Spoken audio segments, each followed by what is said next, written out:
Good evening, it's the first day of Embedded World 2024 and I'm ending today's talk with Felix Donhöfner, Field Sales Engineer for Optical Sensors at Broadcom. Felix, thanks for joining us. Hello, thanks for having me. So today we're going to be discussing time-of-flight sensors, and to get us going, Felix, can you introduce the latest advancements in Broadcom's time-of-flight sensors and how they differentiate from others in the market? Sure, thanks for the question. We have a really nicely integrated TOF solution with a really high ambient light resistivity, very high precision, also very good robustness for reflections or interference from other sources. So in principle, with our TOF sensor, you can really get very reliable data at a very high performance, especially for high-end applications. We're very proud of our TOF sensor. Okay, excellent. And what are the primary applications you see for your TOF 3D sensor in today's tech landscape? Sure, we have basically our TOF sensor can be used anywhere where distance measurement is important. But for example, robotic applications are very important to us. For example, the AMRs or HEVs or the guided vehicles that basically drive around independently. They can, for example, detect the voids in the floor or the overhangs. So basically to avoid any crashes, but also for drones, it's a very important market to us. They really can use our TOF sensors to determine the height from the ground. Very reliable again, very high performance, very good precision, also very good immunity to ambient light as mentioned, and also good immunity to different changing surfaces. But also logistic systems, for example, we can determine sometimes the distance to the package on the conveyor belt or in an e-Kanban system. So there are many different markets out there which we already address and will continue to address in the future, of course. Okay, well, can you discuss any new products in the TOF range that Broadcom is planning to launch soon? Sure. Thanks for the question.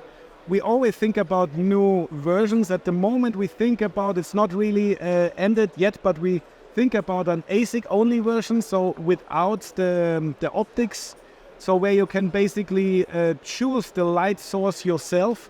So with this version, it would be possible, for example, to change the VCSEL laser that is used inside with an LED, for example with a green LED that could be used especially for underwater applications, since water has an absorption minimum in the green range. So this could be an option where we really think about at the moment to create this special underwater variant, which would be, by the way, completely new in the market. There's no underwater TOF variant in the market yet. So we will probably, maybe, so God wills, the first supplier for underwater TOF module in the Well, looking forward to that. In terms of accuracy and reliability, how do Broadcom's TOF sensors compare to other sensing technologies? Yeah, that's also a very good question. If you look at our data sheet, so the first thing that you will recognize, you will read something about an accuracy better than 1%. This is what we write in our data sheet, but it's very important to notice that this is only a typical accuracy. Our maximum accuracy that we can achieve is much, much better. It really depends on the surrounding conditions, on the ambient light, the reflectivity of the target, the maximum laser power that you can adjust.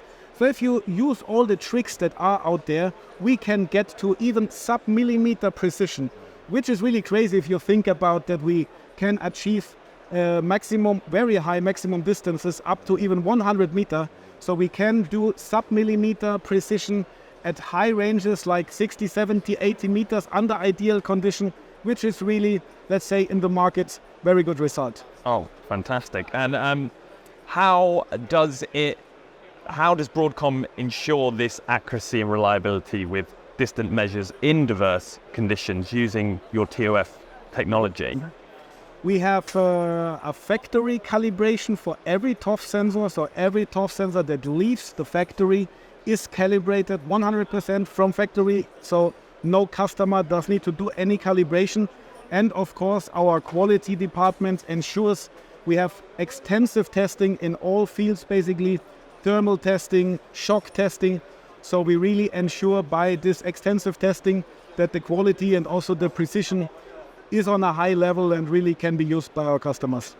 Oh, fantastic. Well, early on you talked about the TOF sensors in like automotive, for instance. I was wondering, could you share any interesting use cases where Broadcom ToF sensors have been effectively implemented?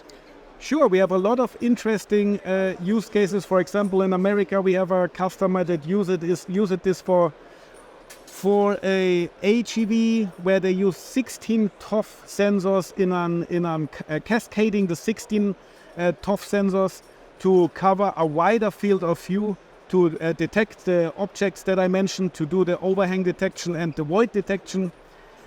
We also have a very interesting use case just recently where we enabled a drone, what I mentioned with the different surfaces, basically, where they really use this now to have an inspection drone for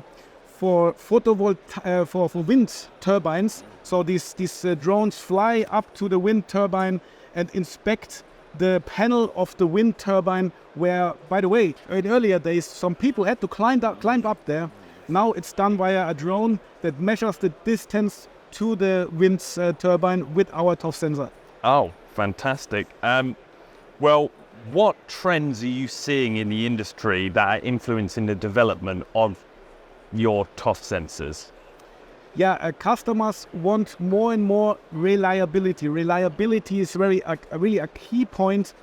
We also have customers that use some kind of systems where they said, let's try this. Maybe also some cheap solutions, and maybe 1 year later, 2 years later, they really come back to us and say, hey, actually we tested different versions, and now we come back to your sensor because the reliability and the performance is just awesome. And I think this reliability is really a big trend. We also see this if we look, for example, at the buzzword functional safety, which is all about reliability and safety. So this is a big concern. There are also some legal regulations that point in that direction. So for customers, it's really important to have a reliable application. Right? Okay. Talking about privacy and security concerns, how do your ToF sensors address these, especially in public and shared spaces? That's also a really good question. Actually, our ToF sensor has kind of an inbuilt privacy security, because, I mean, what are the options if you want to look at a public place, right? The usual, very often used option is a camera. If you use a camera to, for example, for presence detection or people counting, you can do that very well today with AI technology, for example. That's can really be done very well. But you will also recognize the people on the camera, right? You can also identify the persons in the camera. With our time of flight sensor, you only measure the distance. You cannot determine the people. So basically, if you in many solutions, if you use our ToF sensor instead of a camera, for example, you will have a privacy protection inbuilt in the system. Okay. Oh, fascinating. You mentioned the calibration that goes on when you make these sensors. I was wondering, can you explain the technical process behind that and the integration of ToF sensors in the complex system? As I mentioned, the calibration is really completely done on factory. The customer does not need to worry about this. There are special machines and special trained people that do this. So this is basically no topic that concerns our customer really. For the integration, of course, we have a lot. They can integrate our ToF sensor into their own electronic environment if they want that. Of course, many of our customers also do that. In this case, we will support the customer, of course. We have a lot of online resources for this. We have people that are trained for this. But if the customer wants to have a finished solution, we also have reference designs, for example, from Micro-E or Arc-E, or we also have an own reference design where basically the customer can just take the reference design and either build it themselves or just buy it and then use basically a plug-and-play version. So all of this is possible. Oh, fantastic. Well, what about the resources offered to engineers and developers working with your ToF sensors? What systems or programs do you have in place for that? I mentioned already the online resources. So we have a free GitHub repository where a lot of different software options can be downloaded for free. Even a graphical user interface, very sophisticated graphical user interface that also can be used completely for free. We have these trained people that I mentioned already. application engineers that help many customers to integrate the sensors in their environment or to solve any issues that might occur while using the sensors. So we really have especially this manpower behind this, because the online resources is one thing. It's important to offer good online resources, application notes and all these things. We have all of that, of course, but we really have people that can help solve your problems, that can talk to you, experts, from physicists, from electronic engineers that really understand the topics and really can help you solving all the topics that are there. Okay. Earlier you mentioned how now drones are using TOF sensors to be able to go up to wind turbines. I was wondering what other growth areas do you see for TOF sensors in the coming years? Basically, in all these markets that I mentioned, we see significant growth potential, especially in the robotic market at the moment and also in the drone market. We see really significant growth potential. You know, all the market participants are now starting to use drones. There are many big companies, you know, you maybe heard of Amazon thinking about using drones. There are many other companies thinking about using drones. I think we're just at the beginning of this trend, right? There will be more and more drones and more robots. Even in your everyday life environment, you will see more and more of drones and robots. So this will be an important growth market. But also the logistic and factory automation, Industry 4.0 is still buzzwords to be used. Still these factories are getting more and more electrified and automated.